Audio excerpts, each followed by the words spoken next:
Hello everyone, welcome to my YouTube channel Universe of Nitty.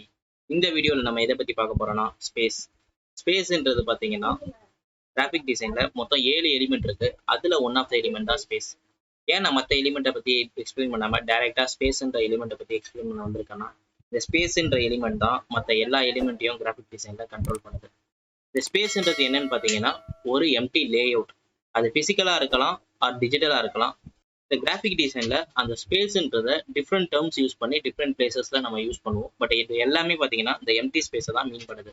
White space, negative space, breathing space. So இது மூணுமே பார்த்தீங்கன்னா ஒன்று தான். So பிளேஸுக்கு ஏற்ற மாதிரி இது கொஞ்சம் டேர்ம்ஸ் சேஞ்ச் ஆகிட்டே இருக்கும். ஃபஸ்ட்டு எடுத்ததும் இந்த ஸ்பேஸை யூஸ் பண்ணி எப்படி குரூப் பண்ணுறதுன்றதை பார்க்கலாம். நான் 2 யூஏ உங்களுக்கு வச்சுருக்கேன். 2 மொபைலோட யூஏஏ உங்களுக்கு பேஸ் பண்ணியிருக்கேன். ஃபஸ்ட்டு யூஏல இருக்கிற டிஷர்ட்ஸுக்கு ஒரு ப்ரைஸ் டேக் கொடுத்துருக்கேன். ரெண்டாவது இருக்கிற யூஏலையும் ஒரு டிஷர்ட்க்கு ப்ரைஸ் டேக் கொடுத்துருக்கேன். அந்த ப்ரைஸ் டேக் பார்த்தீங்கன்னா உங்களுக்கு ஃபர்ஸ்ட் யூஏல எந்த டிஷர்ட்டுக்கு என்ன ப்ரைஸ் டேக்னு நமக்கு ஐடென்டிஃபை பண்ணுறது கஷ்டம், பண்ணவும் முடியாது. ஏன்னா நான் அதை கரெக்டான அலைன்மெண்ட்டில் ஈக்குவல் ஸ்பேசிங்கில் வச்சுருக்கேன். ஸோ அது 2 டிஷர்ட்டுக்குமே நம்ம அதை எடுத்துக்கலாம். பட் ஆனால் ரைட் ஹேண்ட் சைடில் இருக்கிறத டிஷர்ட்டுக்கும் டேகுக்குமான உள்ள ஸ்பேஸை நேரோ பண்ணதால என்ன ஆச்சுன்னா அது ரெண்டும் குரூப் ஆயிருச்சு. ஸோ நம்மளால கிரீன் டிஷர்ட்டுக்கான ப்ரைஸ் டேக் எதுன்னு நமக்கு கரெக்டாக ஐடென்டிஃபை பண்ண முடியுது, ப்ளூ டிஷர்ட்டுக்கான ப்ரைஸ் டேக் எதுன்னு கரெக்டாக ஐடென்டிஃபை பண்ண முடியுது. அண்ட் நெக்ஸ்ட் திங் பார்த்தீங்கன்னா மேலே இருக்கிற கிரீன் டிஷர்ட்டுக்கும் அண்ட் கீழே இருக்கிற ப்ளூ டிஷர்ட்டுக்கும் உள்ள ஸ்பேஸை என்லார்ஜ் பண்ணதால நமக்கு அது செப்பரேட் ஆயிடுது. ஸோ அது தனி செக்மெண்ட்டாக நமக்கு தெரியுது, இது தனி செக்மெண்ட்டாக தெரியுது. ஸோ இந்த மாதிரி ஸ்பேஸை அதிகமாக யூஸ் பண்ணுறதால செப்பரேட்டும், ஸ்பேஸை கம்மியாக யூஸ் பண்ணுறதால குரூப்பும் பண்ண முடியும். நான் உங்கள் முன்னாடி ஒரு இமேஜை ப்ரெசென்ட் பண்ணியிருக்கேன். இந்த இமேஜ் என்னன்னு பார்த்தீங்கன்னா நமக்கு ஒரு எந்த கலரை நம்ம ஃபோக்கஸ் பண்ணுறதுன்றதுனே இந்த இமேஜில் நமக்கு தெரியல. அது எதனால் தெரியலன்னா இங்கே ப்ரீத்திங் ஸ்பேஸ் ரொம்ப கம்மியாக இருக்குது. ப்ரீத்திங் ஸ்பேஸ் இல்லாததால நமக்கு எந்த இமேஜை ஃபோக்கஸ் பண்ணணும்னே தெரியல. ஆட்டோமேட்டிக்காக இது யூசரோட அட்டென்ஷனை லூஸ் பண்ணும்.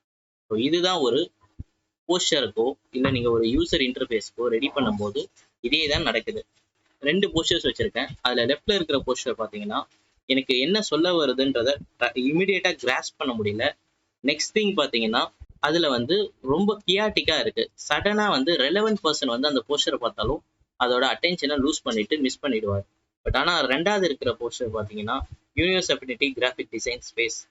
ஸோ இப்போ கிராஃபிக் டிசைன் ஸ்பேஸ்ன்னு அதை இமிடியேட்டாக ஒரு யூசர் கிராஸ் பண்ணதும் இர்ரெலவென்ட் பீப்புள் இதை இக்னோர் பண்ணிட்டு போயிடுவாங்க. ரெலவென்ட் பீப்புள் உள்ள என்ன இருக்குன்னு பார்ப்பாங்க. ஸோ அதுக்கப்புறம் அந்த கோட்டை நான் ஒரு சேயிங்ஸ் போட்டிருக்கேன் சீப் கிட்டோடது, அதை செக் பண்ணுவாங்க. இந்த மாதிரி ப்ராப்பராக ப்ரீத்திங் ஸ்பேஸை யூஸ் பண்ணோம்னா ஸோ அது யூசரோட அட்டென்ஷனை இன்ஸ்டண்ட்டாக கிராஸ் பண்ணும். அது இல்லாமல் ஒரு கியாட்டிக் ஃபீலை நம்ம போஸ்டர்லேருந்து எடுத்துரும். If you can properly define the problem, then you have already defined the solution as well. இந்த சீப் கிட்ன்றவர் யாருன்னு பார்த்தீங்கன்னா அமெரிக்கன் கிராஃபிக் டிசைனர். இவர் தான் ஜுராசிக் பார்க்கோட லோகோவை கிரியேட் பண்ணவர். இவரோட போர்ட்ஃபோலியோவை நீங்கள் போயிட்டு பார்க்கணும்னா கூகுளில் சீப் கிட் அடித்தாலே ஃபர்ஸ்ட் எடுத்ததும் இவரோட வெப்சைட் தான் வரும். ஸோ நீங்கள் அதில் போயிட்டு இவரோட ஆர்ட் ஒர்க்ஸை பார்த்துக்கலாம். நெக்ஸ்ட்டு கிராஃபிக் டிசைனை யூஸ் பண்ணி இல்யூஷன்ஸை எப்படி கிரியேட் பண்ணுறதுன்றதை பார்க்கலாம். ரியாலிட்டியில் பார்க்குற விஷயங்களை தவிர மீதி எல்லா விஷயமும் இப்போ மொபைலில் பார்க்குற விஷுவலாக இருந்தாலும் சரி, ஒரு தியேட்டரில் போயிட்டு நீங்கள் பார்க்குற விஷுவலாக இருந்தாலும் சரி, ஏன் ஈவன் 3D மூவிஸ்ன்னு சொல்லிட்டு நீங்கள் பார்க்குற விஷுவலாக இருந்தாலும் அது 3 டைமென்ஷன் கிடையாது, 2 டைமென்ஷன் தான். இல்யூஷன் 3 டைமென்ஷன் அந்த டெப்த்தை நமக்கு ஃபீல் பண்ணுறதுக்காக சில இல்யூஷன் டெக்னிக்ஸை அவங்க யூஸ் பண்ணுறாங்க. ஸோ அதன் மூலமாக நம்ம பிரெயின் இது 3Dன்னு அக்செப்ட் பண்ணிக்குது, டிஸ்டன்ஸை அதால் உணர முடியுது. ஸோ அந்த 3 டைமென்ஷனல் டெக்னிக்ஸை நம்ம எப்படி கிரியேட் பண்ணுறது ஸ்பேஸை யூஸ் பண்ணின்னு பார்த்தீங்கன்னா, ஒரு ஸ்பேஸில் ஒரு ஆப்ஜெக்டை ஒன்று மேலே ஒன்று நீங்கள் அடுக்கும் போது அதன் மூலமாக உங்களால் டெப்த்தை கிரியேட் பண்ண முடியும். இதுக்கு ஓவர்லேப் டெக்னிக்னு சொல்லிட்டு பேர். ஸோ நெக்ஸ்ட்டு பார்த்தீங்கன்னா ஒரு ஆப்ஜெக்ட்டுக்கான ஷேடோ ஆட் பண்ணும்போது அதுக்கு டெப்த்தை உங்களால் கிரியேட் பண்ண முடியும். ஸோ பார்த்தீங்கன்னா இப்போ ரைட் ஹேண்ட் சைடில் இருக்கிற ஆப்ஜெக்ட்ஸ் பார்த்தீங்கன்னா ஒரு மாதிரி ஓவராக இருக்கிற மாதிரி நமக்கு ஒரு ஃபீல் கொடுக்குது. அது எதனாலனா கீழே ஷேடோ ஃபால் ஆகிறதால. ஸோ இது ஒரு டெக்னிக். அடுத்தது ஒரு ஆப்ஜெக்டோட சைஸையும் அதுக்கப்புறம் அதுக்கு டீட்டெயில்ஸ் ஆட் பண்ணுறது மூலமாக உங்களுக்கு 3D இல்யூஷனை கிரியேட் பண்ண முடியும். ஸோ லெஃப்ட் ஹேண்ட் சைடில் இருக்கிற சர்க்கிள் பார்த்தீங்கன்னா 3 சர்க்கிள் நான் வரைஞ்சிருக்கேன். அதில் ஃபர்ஸ்ட் சர்க்கிள் பார்த்தீங்கன்னா சின்னதாகவும் லாஸ்ட் சர்க்கிள் பார்த்தீங்கன்னா பெருசாகவும் இருக்கும். இப்போ ஃபர்ஸ்ட் சர்க்கிள் பார்த்தீங்கன்னா எனக்கு தூரமாக இருக்கிற மாதிரி ஒரு ஃபீல் கொடுக்குது.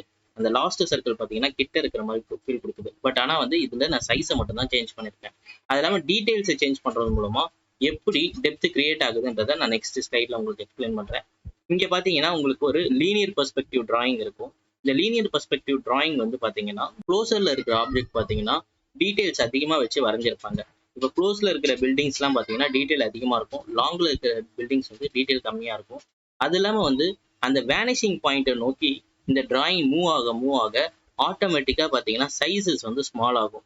ஸோ அதன் மூலமாக வந்து சைஸ் ஸ்மால் பண்ணுறதால நமக்கு வந்து டெப்த்தை ஃபீல் பண்ண வைக்கிறாங்க. ரெண்டாவது வந்து ஃபர்ஸ்ட் இருக்கிற ட்ரீக்கும் ரெண்டாவது இருக்கிற ட்ரீக்கும் லாஸ்ட்ல பிளேஸ் பண்ணியிருக்க ட்ரீக்கும் உள்ள டீட்டெயிலிங் வந்து ரொம்ப கம்மியாகிட்டே போக போக போக. ஸோ அதனால டீட்டெயில்ஸ் அது கிட்ட இருக்கிற இமேஜுக்கு அதிக டீட்டெயிலும் தூரத்தில் இருக்கிற இமேஜை ஃபீல் பண்ண வைக்கிறதுக்கு கம்மியான டீட்டெயிலையும் வச்சு வரைகிறதால நமக்கு டெப்த்தை ஃபீல் பண்ண முடியுது. ஸோ இந்த மாதிரிலாம் நம்ம வந்து இல்யூஷன்ஸை டெப்த்தோட இல்யூஷன்ஸை ஒரு ஸ்பேஸில் ஃபீல் பண்ண முடியும். கலர் வேல்யூவை யூஸ் பண்ணி டெப்த்தை ஃபீல் பண்ண வைக்கிறது. இப்போ பார்த்தீங்கன்னா நமக்கு முன்னாடி வந்து ஒரு இமேஜ் இருக்கு. அதில் ஃபர்ஸ்ட் இருக்கிற மவுண்டைன் ரேஞ்ச் பார்த்தீங்கன்னா அதோட கலர் வேல்யூ வந்து ஹையராக இருக்கு. அடுத்தடுத்த ரேஞ்சில் இருக்கிற மவுண்டைன்ஸ்க்கு வந்து பார்த்தீங்கன்னா கலர் வேல்யூஸை குறைச்சிட்டே போகிறாங்க.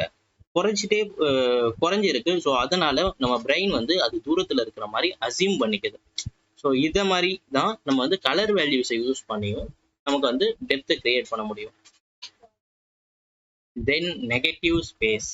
இந்த நெகட்டிவ் ஸ்பேஸ்ன்றதை வந்து நான் என்னென்னு எக்ஸ்பிளைன் பண்ணுறேன். இப்போ ஒரு பிளாங்க் பேஜ் எடுத்து நீங்கள் ஒர்க் பண்ணுறீங்கன்னா ஒரு பிளாங்க் ஸ்பேஸில் ஒரு சின்ன டாட் வைக்கிறீங்க, ஒரு ஆப்ஜெக்டை வரைகிறீங்கன்னு பார்த்தீங்கன்னா அப்போ வந்து அந்த நீங்கள் வரைஞ்ச ஆப்ஜெக்ட் தான் பாசிட்டிவ் ஸ்பேஸ், அந்த பிளாங்க் ஸ்பேஸ் தான் நெகட்டிவ் ஸ்பேஸ். உங்களுக்கு வந்து ஒரு ஷேப் நீங்கள் அந்த நெகட்டிவ் ஸ்பேஸ் வரையும் போது நீங்கள் ஒரு ஷேப்பை கிரியேட் பண்ணால் மொத்தமாக 2 ஷேப்பை கிரியேட் பண்ணுறீங்க. ஃபார் எக்ஸாம்பிள் இங்கே இருக்கிற ஸ்லைடு மாதிரியே நீங்கள் ஒரு ஒயிட் பேப்பரை எடுத்து நடுவில் இந்த மாதிரி ஒரு ஸ்கொயரை கட் பண்ணி எடுத்தீங்கன்னா உங்கள் கையில் 2 ஷேப்ஸ் இருக்கும். ஒன்று பார்த்தீங்கன்னா கட் பண்ண யூஸ் பண்ணதுக்கான பேப்பர் இருக்கும், அண்ட் கட் பண்ணி எடுத்த பேப்பர் இருக்கும் உங்களுக்கு ரைட் ஹேண்ட் சைடில். ஸோ இந்த மாதிரி வந்து 2 ஷேப்ஸ் கிரியேட் ஆகும். ஸோ இந்த 2 இல்யூஷன்ஸ் ஒரு டிராயிங் பண்ணுறது மூலமாக 2 இல்யூஷன்ஸ் கிரியேட் பண்ணுறதால இதை வச்சு நிறைய ஆர்ட் ஒர்க் பண்ணிட்டு இருக்காங்க. லோகோ டிசைனிங்கில் இது அதிகமாகவே யூஸ் ஆகிட்டு இருக்கு இப்போ கரண்ட் ட்ரெண்டில். இப்போ இந்த இமேஜ் பார்த்தீங்கன்னா நடுவில் பாசிட்டிவ் ஸ்பேஸில் ஒரு வெசல் வச்சுருக்காங்க. நெகட்டிவ் ஸ்பேஸில் பார்த்தீங்கன்னா உங்களுக்கு 2 ஃபேஸோட இல்யூஷன் தெரியும். இதுவும் ஒரு kind of negative space art. இந்த அடுத்தது பார்த்தீங்கன்னா இங்கே சில எக்ஸாம்பிள்ஸ் நான் உங்களுக்கு கொடுத்துருக்கேன் நெகட்டிவ் ஸ்பேஸ் ஆர்ட்டுக்கு. ஃபர்ஸ்ட் விஷயம் பார்த்தீங்கன்னா ஒரு ஹிப்போவும் ஒரு லிசார்டும் ஹக் பண்ணிக்குது. இதில் ஹிப்போ இருக்கிறது பாசிட்டிவ் ஸ்பேஸ், லிசார்டு இருக்கிறது நெகட்டிவ் ஸ்பேஸ். பாசிட்டிவ் ஸ்பேஸ்ன்றது வந்து எப்பயுமே பிளாக்காக இருக்கணும்னு அவசியம் கிடையாது. அதே போல் நெகட்டிவ் ஸ்பேஸ்ன்றது வந்து எப்பயுமே ஒயிட்டாக இருக்கணும்னு அவசியம் கிடையாது. அது என்ன கலராக வேணாலும் இருக்கலாம். அது நீங்கள் எடுத்துக்கிற பேக்ரவுண்டை தான் நெகட்டிவ் ஸ்பேஸ்ன்னு நம்ம சொல்கிறோம். அண்ட் ரெண்டாவது விஷயம் பார்த்தீங்கன்னா ஒரு லேடியோட ஃபிங்கர் நெயில் இருக்கும். அதில் ஃபிங்கர் நெயிலில் நெயில் பாலிஷில் சில ஆர்ட் ஒர்க்ஸ் பண்ணியிருக்காங்க. இங்கே பார்த்தீங்கன்னா நெகட்டிவ் ஸ்பேஸ்ன்றது பார்த்தீங்கன்னா அவங்க நெயிலை யூஸ் பண்ணியிருக்காங்க. ஸோ அந்த ஒயிட் அண்ட் பிளாக் ரெண்டுமே வந்து நெகட்டிவ் ஸ்பேஸ் கிடையாது, ரெண்டுமே பாசிட்டிவ் ஸ்பேஸ். மூணாவது விஷயம் பார்த்தீங்கன்னா ஒரு வாலோட பேக்ரவுண்டில் பார்த்தீங்கன்னா 2 பாட்டை பிளேஸ் பண்ணியிருக்காங்க. அதன் மூலமாக ஒரு ஃபேஸோட இல்யூஷனை கிரியேட் பண்ணியிருக்காங்க. இதில் இந்த வால் தான் வந்து நெகட்டிவ் ஸ்பேஸ். அண்ட் டேட்டூ, இந்த டேட்டூவில் ஸ்கின் தான் நெகட்டிவ் ஸ்பேஸ். இதில் வந்து ஃப்ளவர்ஸ் அண்ட் லீவ்ஸை வரைஞ்சி அதன் மூலமாக இதை லிட்ரலாக நம்ம எடுத்தோன்னா ஃப்ளவர்ஸ் அண்ட் லீவ்ஸ். பட் ஆனால் இதோட பிளேஸ்மெண்ட் பார்த்தீங்கன்னா இதில் ஆப்ஜெக்டை ப்ராப்பராக பிளேஸ் பண்ணி ஒரு ஸ்கல்லோட இல்யூஷனை கிரியேட் பண்ணியிருக்காங்க நெகட்டிவ் ஸ்பேஸ் மூலமாக. நெகட்டிவ் ஸ்பேஸை இந்த மாதிரி தான் யூஸ் பண்ணலாம். நெக்ஸ்ட்டு லோகோவோட எக்ஸாம்பிள்ஸ்க்கு போகலாம். இப்போ ஃபஸ்ட்டு பார்த்தீங்கன்னா சிஎன்பிசியோட லோகோவை நான் பிளேஸ் பண்ணியிருக்கேன். இந்த சிஎன்பிசி லோகோவில் பார்த்தீங்கன்னா அந்த வயலட்டில் சின்னதாக ஒரு ட்ரையாங்குலர் ஷேப் மாதிரி கட் பண்ணி எடுத்திருப்பாங்க. இது பீகாக்கை மீன் பண்ணுற மாதிரி இந்த லோகோவை கிரியேட் பண்ணியிருக்காங்க. ஃபெட்எக்ஸ்ன்றது பார்த்தீங்கன்னா ஒரு டிரான்ஸ்போர்ட் கம்பெனி. இந்த டிரான்ஸ்போர்ட் கம்பெனியோட லோகோவை பார்த்தீங்கன்னா இஎக்ஸ்ன்ற 2 லெட்டர்ஸ்க்கு நடுவில் ஒரு ஆரோ மார்க்கை நெகட்டிவ் ஸ்பேஸில் கிரியேட் பண்ணியிருக்காங்க. அண்ட் இந்த மூணாவது லோகோவை பார்த்தீங்கன்னா ஹோப் ஆஃப் ஆஃப்ரிக்கன் சில்ட்ரன் இனிஷியேட்டிவ்னு இருக்கும். இதில் நெகட்டிவ் ஸ்பேஸில் பார்த்தீங்கன்னா உங்களுக்கு ஆப்பிரிக்காவோட மேப்பை நெகட்டிவ் ஸ்பேஸ்லையும் அண்ட் ரைட் ஹேண்ட் சைடில் இருக்கிற பாசிட்டிவ் ஸ்பேஸில் ஒரு அடல்ட் பிக்சரையும் லெஃப்ட் ஹேண்ட் சைடு இருக்கிற பாசிட்டிவ் ஸ்பேஸில் ஒரு சைல்ட் பிக்சரையும் பிளேஸ் பண்ணி எக்ஸலண்ட்டாக இந்த லோகோவை கிரியேட் பண்ணியிருக்காங்க. And final one the guild of food rider. இப்போ வந்து 2 இமேஜஸை கம்பைன் பண்ணி அதில் ஒரு இமேஜை பாசிட்டிவ் ஸ்பேஸாகவும் ஒரு இமேஜை நெகட்டிவ் ஸ்பேஸ்லையும் ரெப்ரசென்ட் பண்ணியிருக்காங்க. இது வந்து எக்ஸலண்ட் கிரியேட்டிவிட்டினே சொல்லலாம். இதில் பார்த்தீங்கன்னா ரைட்டஸ்க்கு பெண்ணோட நிப்பையும் அந்த ஃபுட்டுக்கு பார்த்தீங்கன்னா ஒரு ஸ்பூனையும் ரெப்ரசென்ட் பண்ணியிருக்காங்க. ஸ்பூன் பார்த்தீங்கன்னா உங்களுக்கு நெகட்டிவ் ஸ்பேஸில் இருக்கும். இந்த மாதிரி தான் நெகட்டிவ் ஸ்பேஸ் யூஸ் பண்ணி நிறைய ஆர்ட் ஒர்க்கை கிரியேட் பண்ணலாம். இதோட இந்த வீடியோ முடிச்சுக்கிறேன். உங்களுக்கு ஃபர்தராக ஏதாவது கிராஃபிக் டிசைனில் டவுட்ஸ் ஆர் நியூ டாபிக்ஸை கவர் பண்ணணும்னா கமெண்ட் பாக்ஸில் மென்ஷன் பண்ணுங்க. தேங்க்ஸ் ஃபார் வாட்சிங் திஸ் வீடியோ. இந்த வீடியோ உங்களுக்கு பிடிச்சிருந்தா லைக் பண்ணுங்க, கமெண்ட் பண்ணுங்க, சப்ஸ்கிரைப் பண்ணுங்க அண்ட் ஷேர் பண்ணுங்க.